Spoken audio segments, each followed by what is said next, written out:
Welcome to Tales from the Crit Season 3, Bigger, Badder, and Stickier.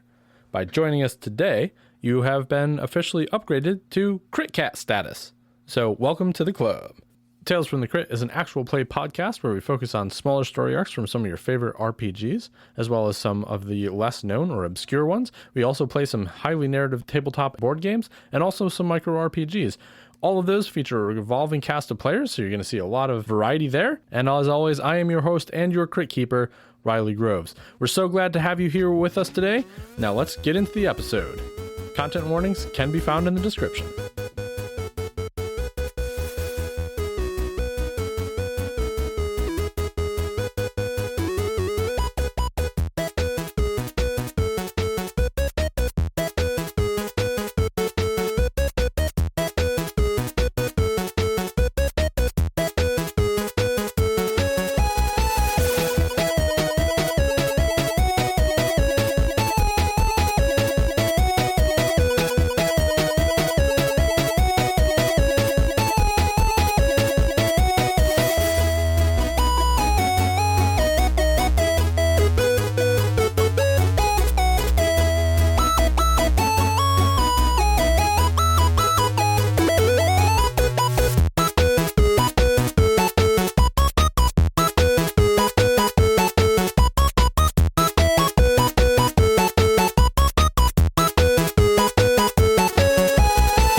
Tales from the Crit. This is going to be a much different episode than you were probably expecting today. It's just me and Tim. Hello.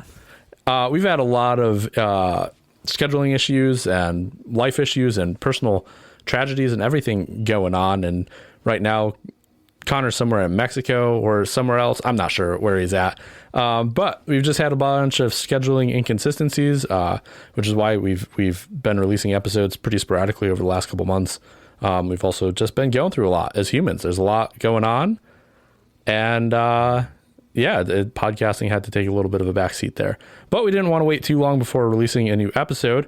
But we also don't have the full crew here today to keep playing Wendy's Feast of Legends. So instead, limited edition episode. Absolutely. In honor of Pokemon Day being just recently, I've got Tim at the table to play a solo adventure of We'll Call 'Em Pals. I am very excited to be here. I got an email saying that it was Pokemon Day from the Nintendo store, and I said, oh, awesome. So I went to the Nintendo shop to try to see some really low-priced games, and then it was just, the email was mostly just, hey, look at these cool Pokemon photos. And then, hey, look at all these other games that have nothing to do with Pokemon that are on sale right now. And I was very disappointed. But you recently filling me in about the Leaf Green there, that's some exciting news right there. Yeah, I picked it up on Pokemon Day, and I played it for several hours, and then several hours the next day, too. And so I'm very excited to keep playing that. Now, did you say Fire Red? Fire Red is included, or not included, but you could buy both of them, and they're only $20 right now. I swear I thought Nintendo and Pokemon were going to hit me for a solid $50 each. Oh, yeah. So the $20 mark is the best priced Pokemon game I've ever seen in my whole life. Yeah, Fire Red is the one that I do have on the SP, so I might, the best thing would just be I can look at it on my TV with the Switch, and it would probably be a more enjoyable experience for my old eyes. Yeah, I will say it is much more pleasant. I have been thoroughly enjoying it on a gigantic screen. I used the handheld the other day too, and then put it onto the big screen. Like Joy-Cons? Like you did the separate Joy? Oh. No. I just took my Switch out of the cradle and then just played like a handheld kind of deal. Yeah. And then when I put it back in, I was like, wow, this is so much easier on my face and eyes. That's cool. Very enjoyable. Great times. So wanted to play a little PAL adventure, this game that's loosely based on the nostalgic feeling that those Pokemon games made me feel and has no actual intellectual property stolen at all. These are all original ideas, and we make no money off this, which is the most important thing for Nintendo and Pokemon to remember. Not a dollar. This is all for the feels. Exactly. And so I'm pretty excited. We're gonna pick up with your character that you played last time, actually, but he's going to be quite a bit older than he was back then. Oh, awesome. So he's not a tiny little child anymore. I feel like he was the smallest out of his three brothers. It did seem that way from what I remember. Yeah. So picking up, you're somewhere in your later teenage years now, been adventuring for a little bit, as this world kicks all kids out as soon as they hit puberty, maybe. I'm not sure. Double digits. You Is that too young? Strike out on your own. Adios, kids. We haven't established how late, like middle age, or how long the people in this world live for. So maybe it's only 30 years, and they're right in their prime adventuring age. That's fair. You're 10 years old. You're a man. Get out. You're a man. That makes everybody that you've met that is like older, just like really ancient.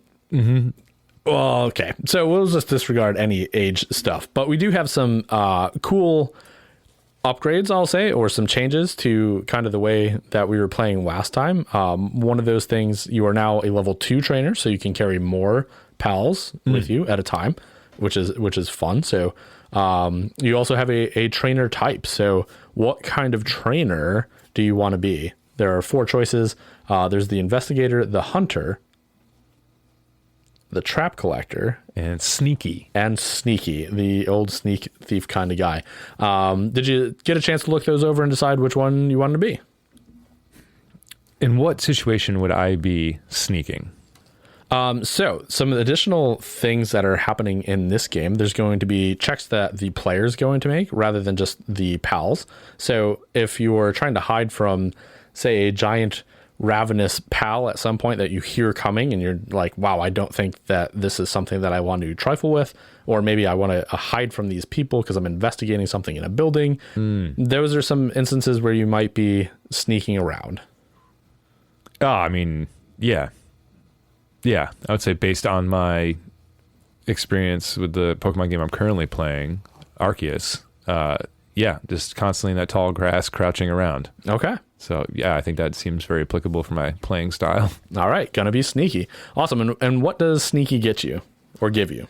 On any stealth or sneak roll 2 dice and take the more favorable result. There you go. Awesome. So we'll see if that comes into play. Hopefully it does, so that you didn't just waste that. Awesome. You also have just a bunch of items in your inventory. You've got some improved pal traps, some regular pal traps, and some different items that are going to help boost you up in different ways and take care of your pets, fishing poles, all sorts of stuff like that. So lots of items there because you've been on the road for a while.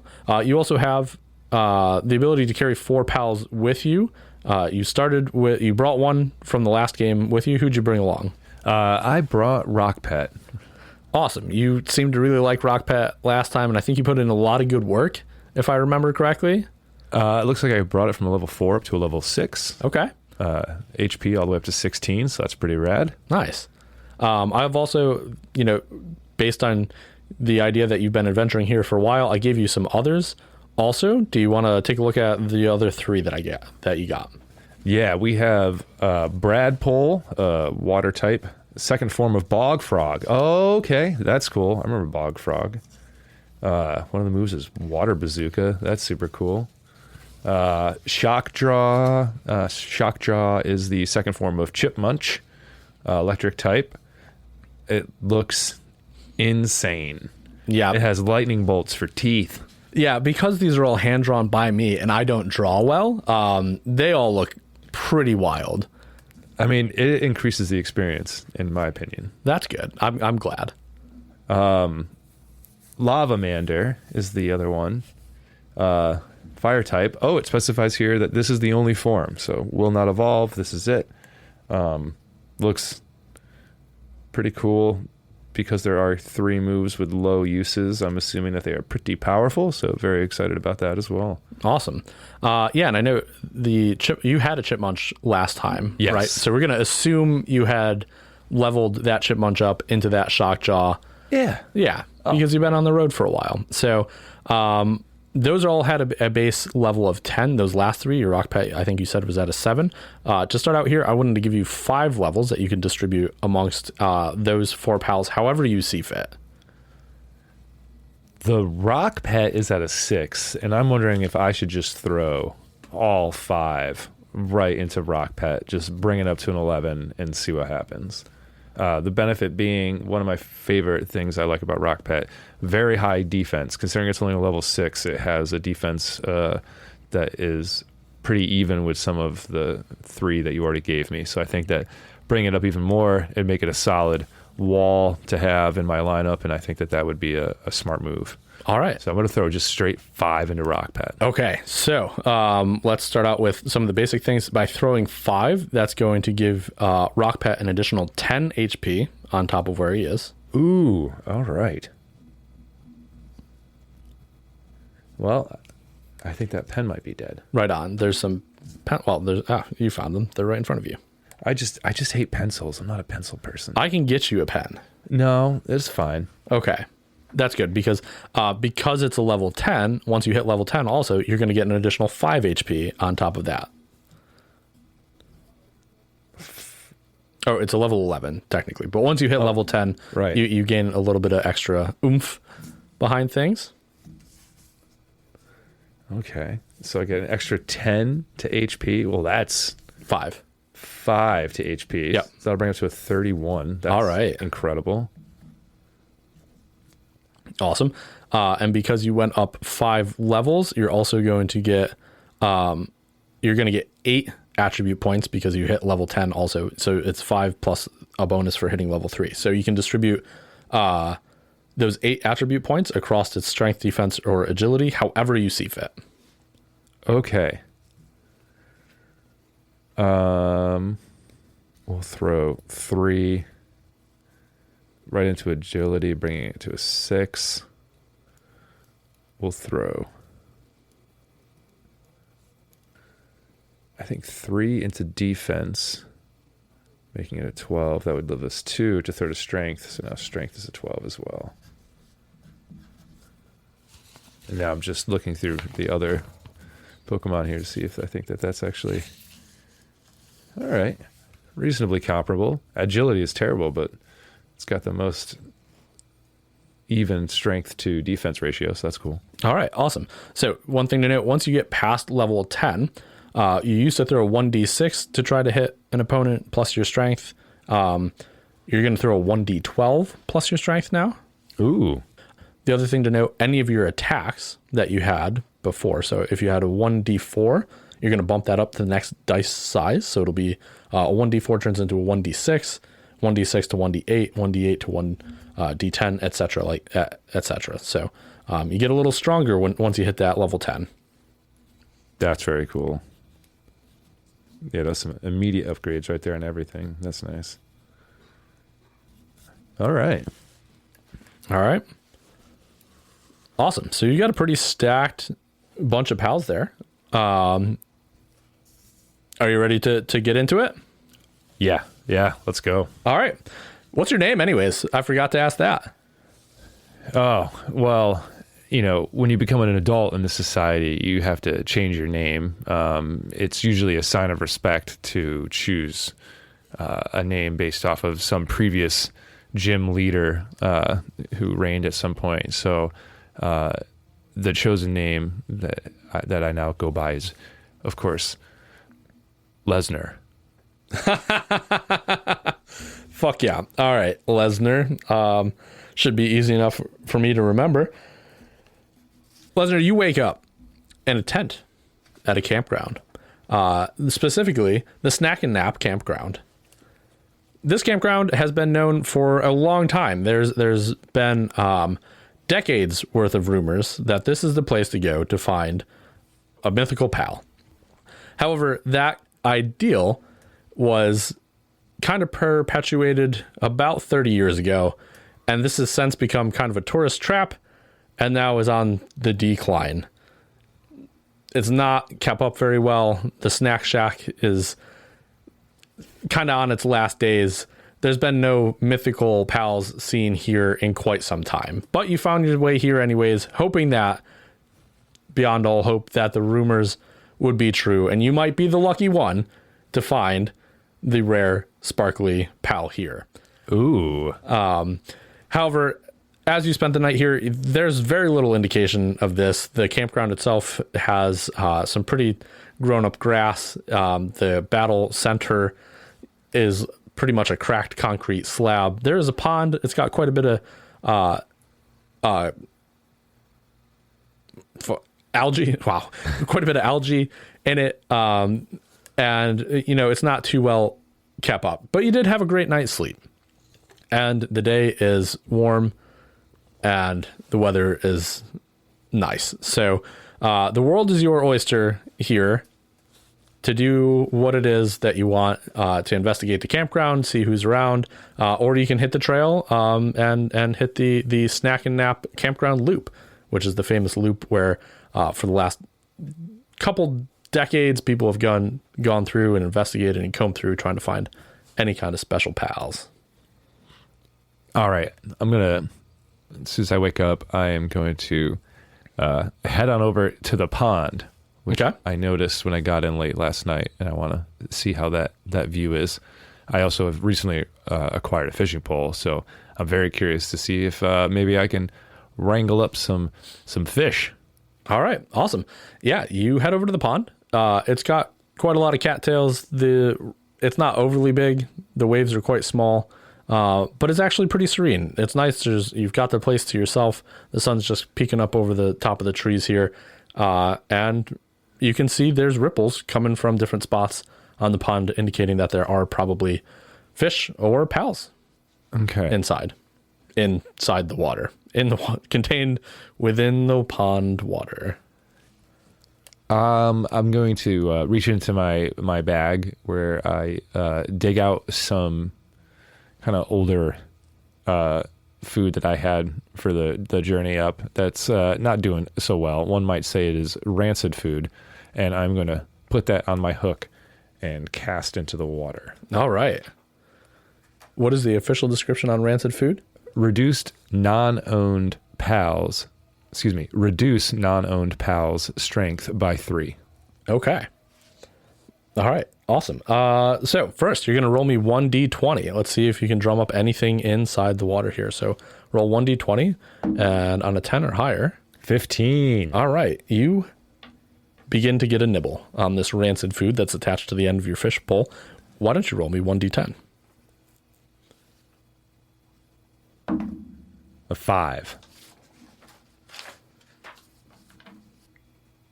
As you're reeling in, the resistance is pretty minimal, but you can definitely feel that there is something on the other side. You continue to reel in, and suddenly you yank a small leechling out of the water. For reference, that's what it looks like. Oh man, it's so small. It is so small. It looks kind of like a leech with a larger tail, gigantic eyes sticking off the side of its head, and a mouth that is making up approximately 25% of its entire body mass. Wow. That's a lot of mouth. It is a lot of mouth. I am going to send out Shockjaw. All right. This leechling hits the ground. It has an agility of 6. What is Shockjaw's agility? 14. Okay, so you're going to take the first move, whatever you want to do. If you're going to attack, remember it's your pal's strength plus, in your case, it's going to be 1d12 to attack. It's got to beat the leechling's defense, which it's pretty much guaranteed to do, as this is a pretty low-level pal. 10. Yeah, this only has a defense of 5. What are you trying to do? I'm going to use Electric Chomp, an electric move. 1d10 damage on a critical hit. Target is stunned 1 turn. And rolled a 9.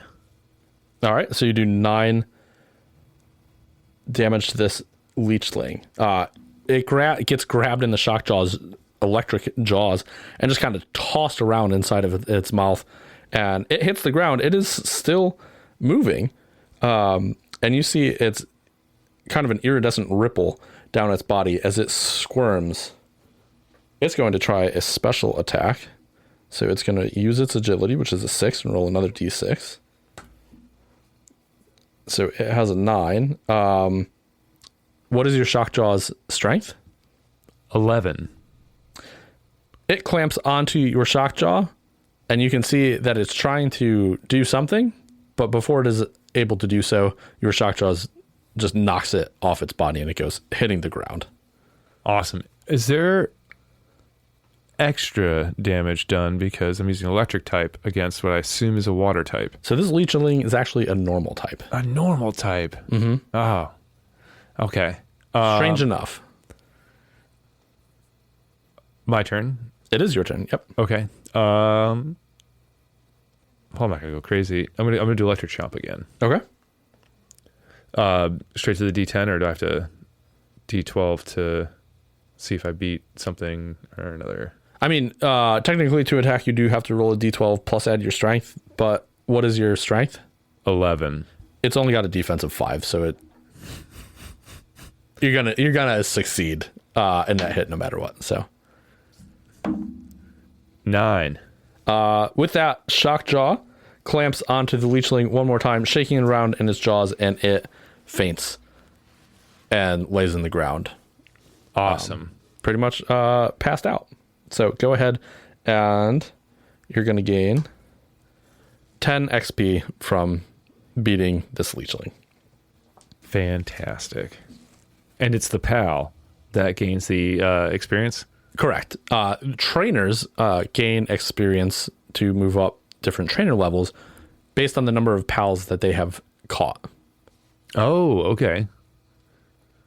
So I should catch this one, not eat it. This one is dead. It's perfect time to eat. Dead or fainted? It's fainted for sure. At least eating the leechling is considered a faux pas in this world. Yeah. Anytime you eat creatures that are just passed out, it's kind of grody. Okay. But if you're hungry, there is a snack shack that is open. You hear the unmistakable creak of a wooden door or a wooden window opening and a chain lock holding it in place. I am going to bring the leechling to the snack shack. Good morning. I would like to give one Pokemon to you in exchange for some breakfast. What is a Pokemon?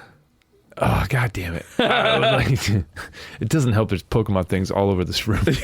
Most of the mats in this room are Pokemon mats. Staring at Mew like, I would like to trade one pal for some breakfast. And I slapped the leechling down on the counter. Oh, yeah, man, that's not really how we do things. That's gross. No, it works just like this. Is this yours? You could get it healed over in the vending machine there if it's yours. I can heal things in the vending machine?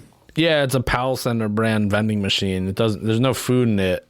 Well, maybe there's food for like pals inside or something. I don't know. So I just shove this in that hole over there? It's got to be inside of a pal trap. Yeah. It doesn't just take wild pals and heal them up. I don't know if I want to spend it on something this small. Do you sell pal traps here? Oh, yeah, definitely. How much are those? $50. Oh, we forgot to establish how much money you have. Go ahead and roll me 3 D100s. Actually, 5 D100s. Do you have any? I have 3, and then I'll just roll 2 again. So I have 30, and then 2 double zeros. Okay, so that's 230 so far. 230.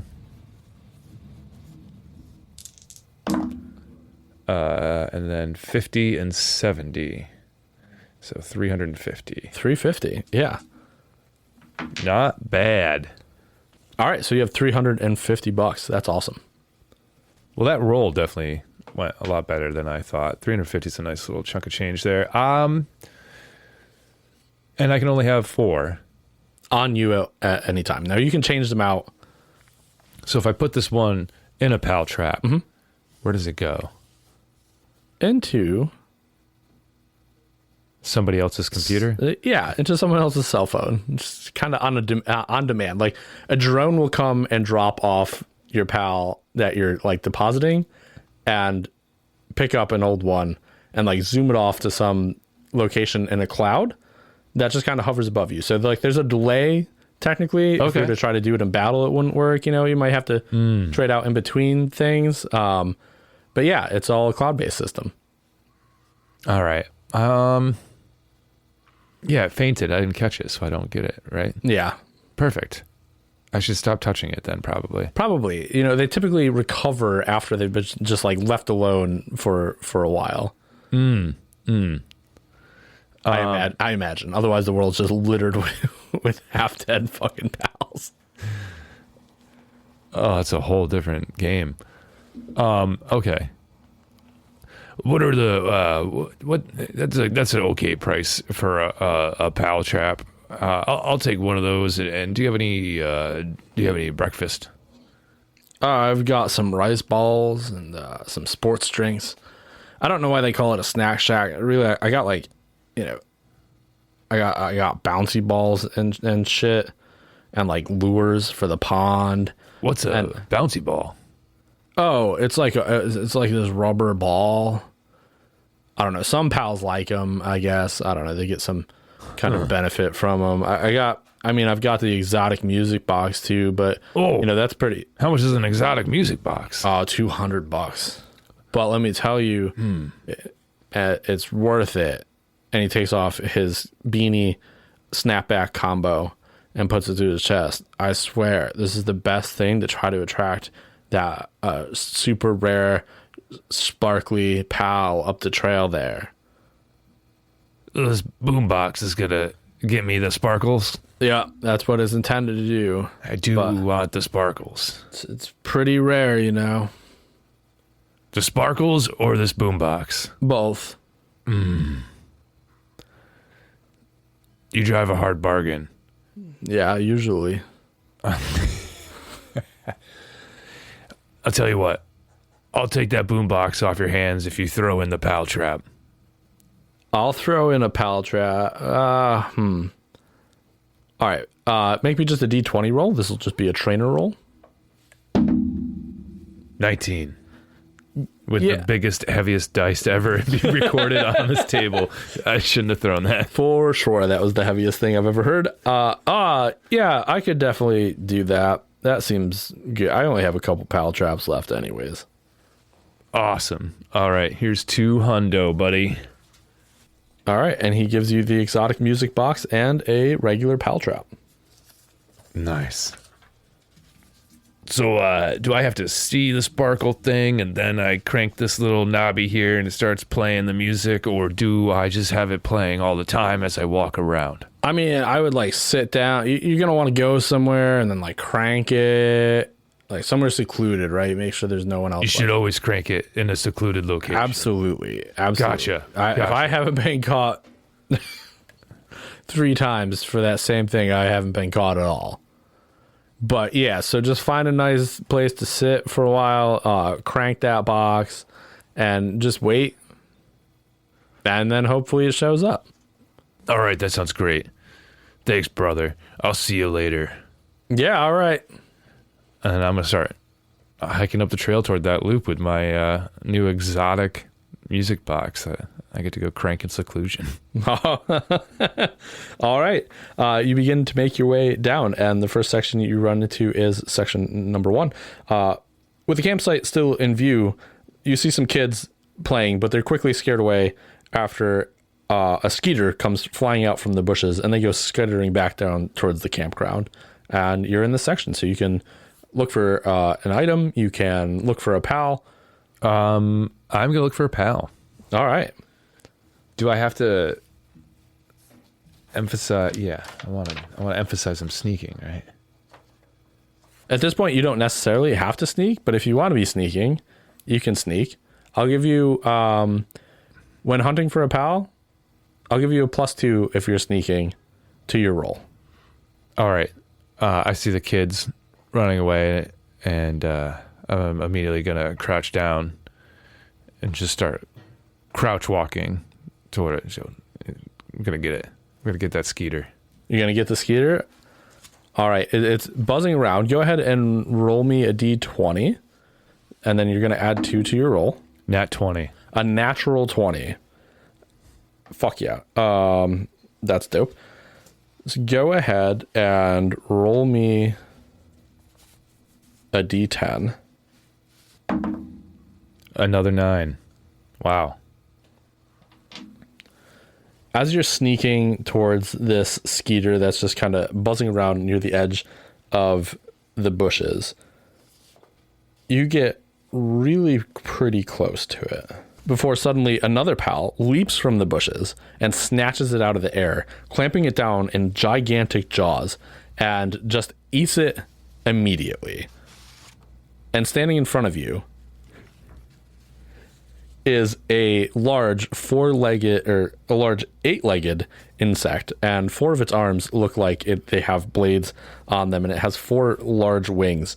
And this is a Grivarius, which is a bug type pal, and it looks pretty menacing. Wow. And it is now standing in front of you, looking at you like you are going to be its next little snack.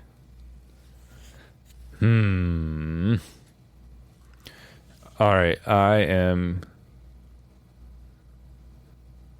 Oh, man.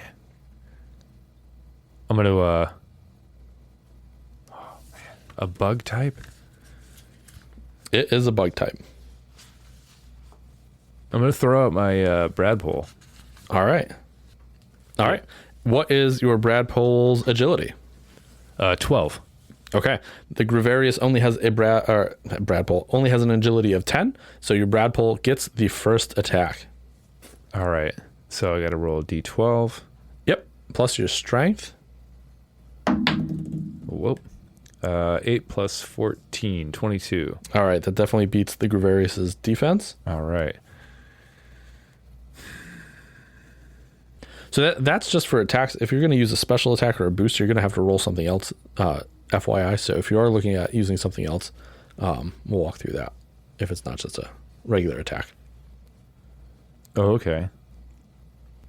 I'm attacking with the Super Mega Tadpole Punch attack. Okay.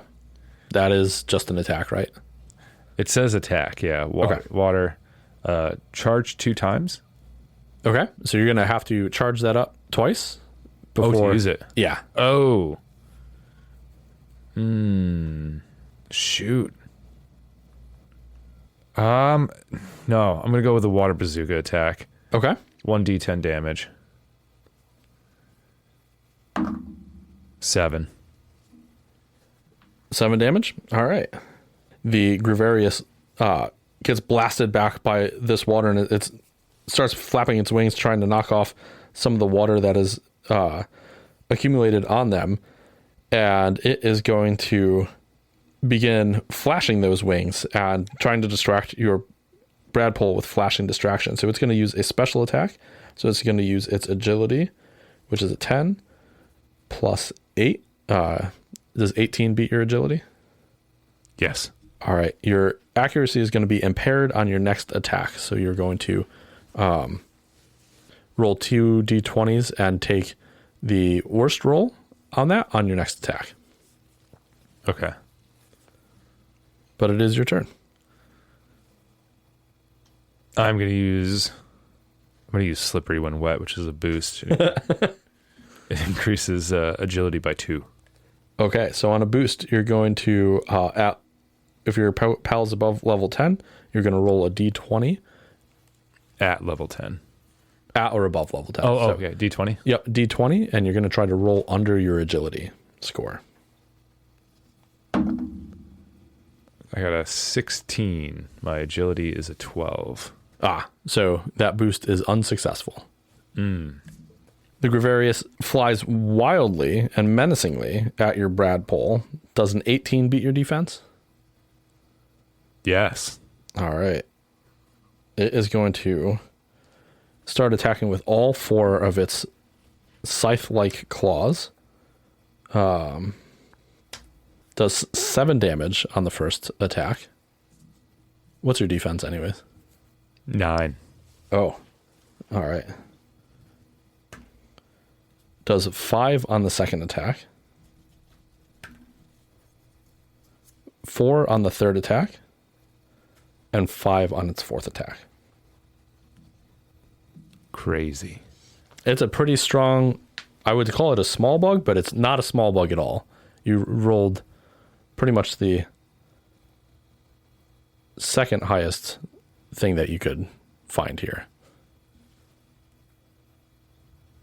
I am going to... I'm going to go for the water bazooka. And Okay. what was the limitation I have from the one effect? Roll 2d20 and take the lower result. 14. 14 matches its defense, so you are good. All right, 1d10 of damage with water bazooka. Oh no, a 1. Oh. All right, not a great hit, but a hit nonetheless. It lets out a screech of dismay, reducing your agility by 1. Okay.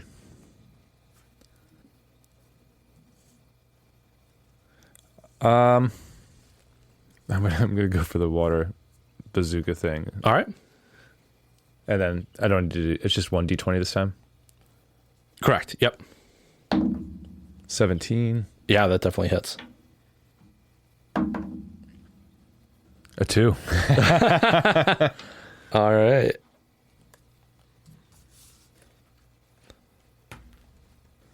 This thing's got pretty good stats. So, does a 22 beat your defense? Yeah, you got a 9, right? Yeah. All right.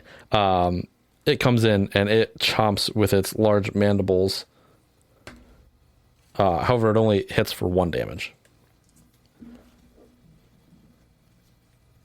Okay. I'm gonna try to do the I'm gonna charge for my mega tadpole punch. Okay. Does an 18 beat your strength? Yes. All right. Its wings glow again, and it casts flashing distraction, which would make your next move impaired. Okay. I think that's a good thing on Mega Tadpole Punch. Yes. Okay. Cool. So your next attack is going to be with impaired accuracy again, but it is your turn. However, you're charging. Mm-hmm. So it's going to go again. Does an 11 beat your strength? No. Okay. So this is your second turn charging. Yep. And a 15 beats your defense, right? Yes. All right. How much HP do you have left anyways? 8. All right. It does... Wow, that's actually confusing. Is that a 2 or a 5? You got me from 30 to 9 in the first attack. 21 points of damage. It chomps... It pinches you again with its mandibles, doing 2 damage. Ooh. And it is your turn. That Mega Tadpole Punch is ready to fire. All right. This attack ignores accuracy impairments. If accuracy is impaired when Super Mega Tadpole Punch then attacks with improved instead. Oh, shit. Okay, well, that was pretty lucky. So go ahead, roll 2d20, and you're going to take the higher result to attack. Oh, okay. All right. There we got a 15 and a nat 1. Actually, it should be 2d12. Why am I keep saying 2d20? So it should be 2d12 when you attack. Plus strength? Yes. Gotcha. All right. So I got a 23. That was what I got. 23. Yeah, 23 definitely hits. All right. How much damage does that do? 3d8. Oh, shit. All right. 8 plus 7. All right, 15. Now, personal question. Do you want a chance at catching this thing, or do you want to murder it? I would prefer to catch this. Okay. Yeah. Right on. You land a not insignificant amount of damage to it, and it hits the ground, and its eyes are flashing and flickering. It looks like it's on its last legs. You have a chance to catch it if you wanted to. I know you have both regular pal traps and improved pal traps. Ooh, man, that could be tough. All right, I'm going to go for a better pal trap. Yeah, better pal trap. I think you roll a d20 to try to...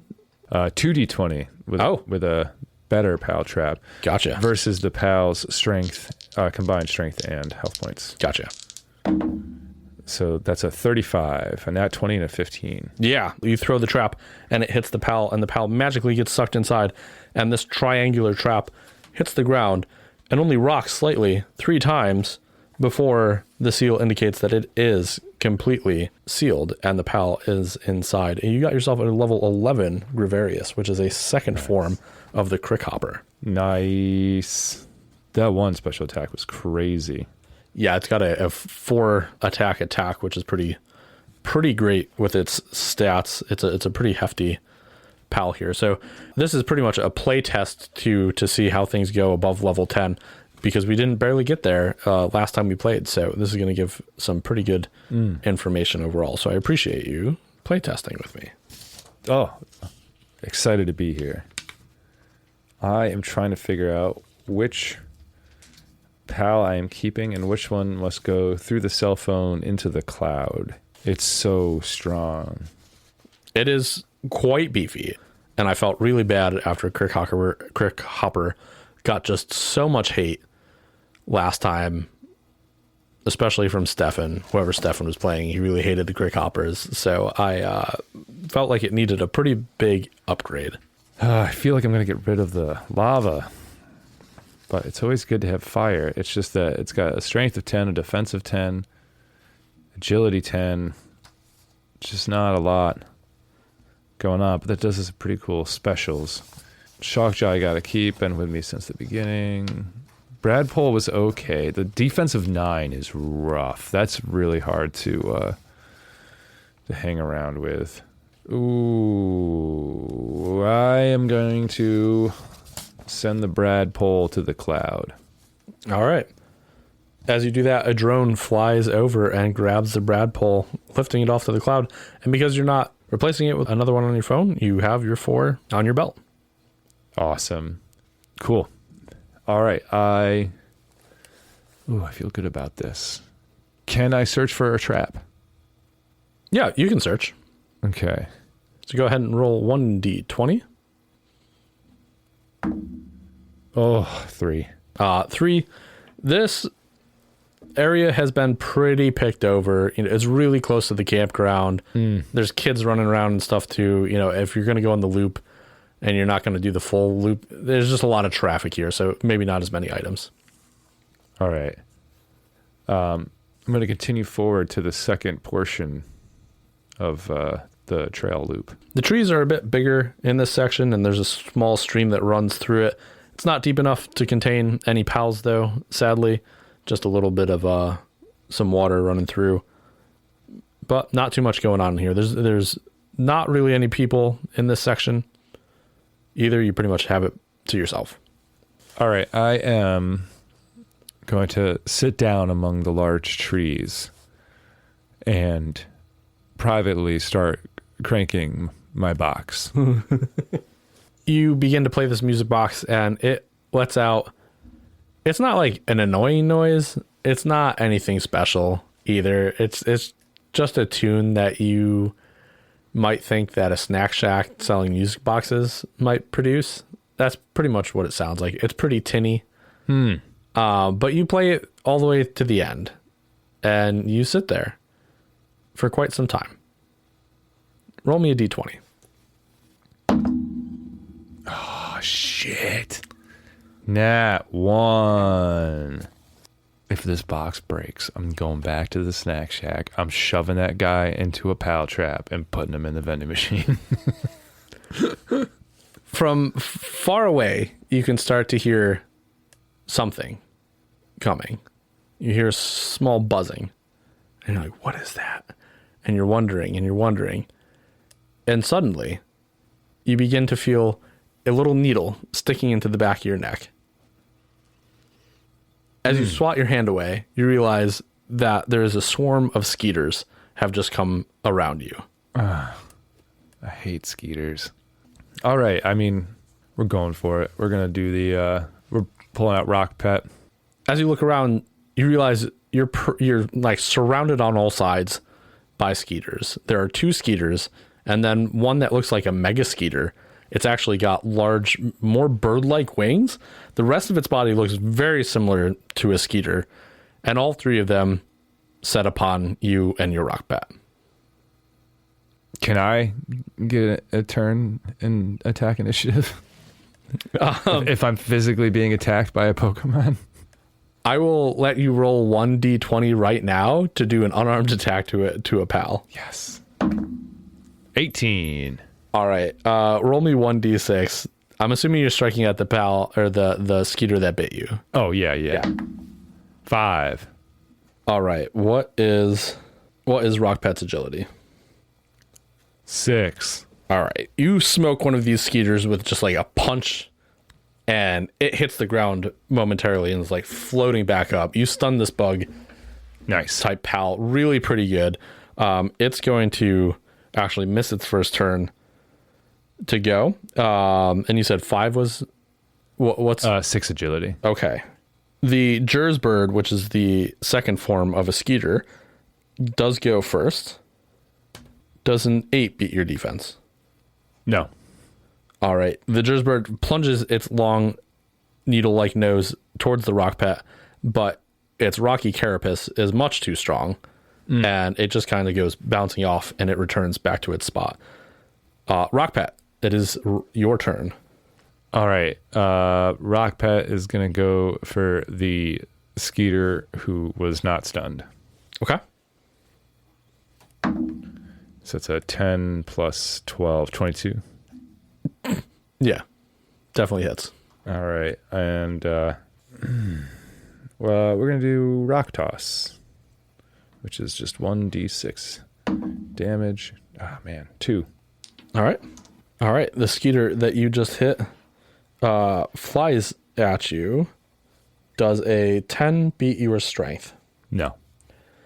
It tries to deliver a disease to your rock pet, but similar to the other Jersbird, it does not land anything because it is just simply not strong enough. Does a 6 beat your defense? No. The Jersbird flies over to your rock pet, and a little tongue actually comes out of its... Gross. Yeah, and it tries to get a little lick on it. However, your rock pet rolls just slightly to the left, totally evading the Jersbird's attack. Nice. And it is Rock Pet's turn once again. That's another 22. Let's see if we can get something more exciting. 4. Which one are you targeting? Oh, I'm going for that same one I hit the first time. All right. With a 4, you knock it right out of the air, and it faints on the ground. Nice. The one that is left, though, that you had punched, tries to sting you. However, a 2 does not beat anything, so it is unsuccessful at doing so. Nice. Does a 13 beat your strength? Yes. This Jersbird flies in, and it manages to find a little crack, and you can see like a little globule of something moving through its needle-like nose and being delivered into your rock pet. You're going to reduce your highest attribute by 1, just for this battle. It's a tie. Your choice. Okay. Which one did you reduce anyways? Strength. Gotcha. All right. Yep, it is Rock Pet's turn. I'm coming for the J one. Jersbird? So let's call it the Jizzbird. No, I don't think that's it. The pun here being New Jersey's state bird is known as the mosquito. Oh, that's hilarious. 12. Yeah, definitely. No way. Yeah. All right. Yeah, I'm going to use a Super Pal Punch. Okay. Normal attack. 1d10 of damage. So that's going to be 4, and it reduces the target's defense by 1. All right. Also, normal. It is a normal type attack, right? Yes. Normal is strong against bug type. Ooh. Something I've forgotten every other time so far. So that's actually 8 damage, right? Oh, because it's double. Yep. Nice. Yeah. Oh, that's great. And you reduce what by 1? Target's defense. All right. It didn't really need that to happen. Not going to make a difference. It's going to hit it either way. Yeah. On a 3, the other skeeter comes flying in, trying to find that same crack. Does a 3 beat your defense? No. Yeah. It just stubs its nose into your rocky body. But does a 13 beat your strength? Yes. Okay, it's going to reduce your highest attribute by 1 as it finds that, as the Jersbird finds that crack again and delivers a bit more of whatever noxious disease is stored inside its head. Okay. I am going to rock toss.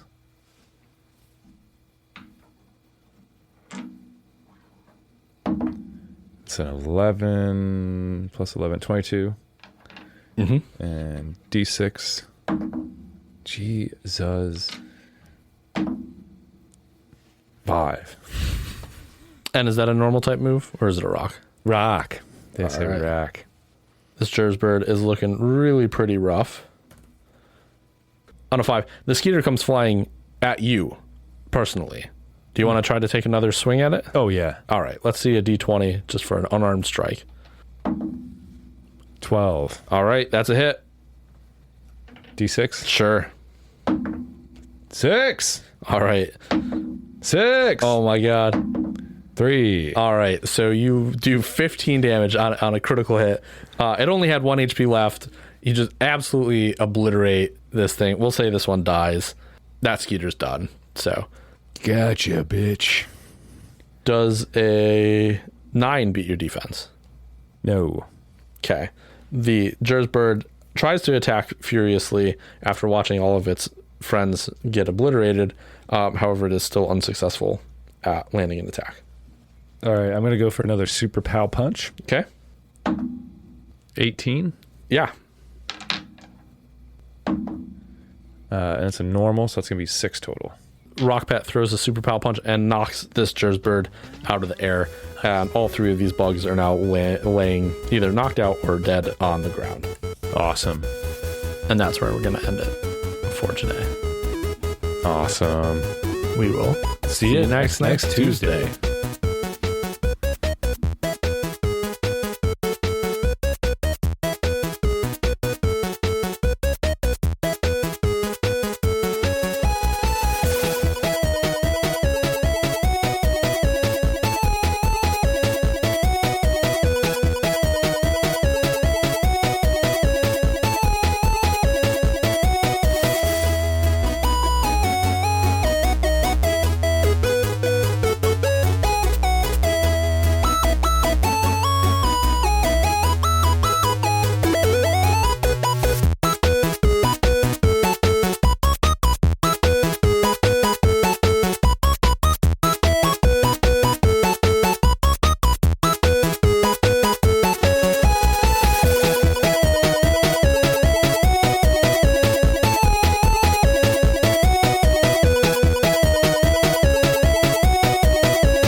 That's it for today's episode. We hope you've enjoyed listening as much as we've enjoyed playing. If you have, go run and tell all your friends so that we can turn as many people into Crit Cats as possible. Tales from the Crit is a Wolfbeard Games audio podcast, and if you like us, please subscribe and leave a review wherever you get your podcasts, and head on over to our Instagram page and our YouTube channel. Both of those are at Tales from the Crit Podcast. All right, bye-bye.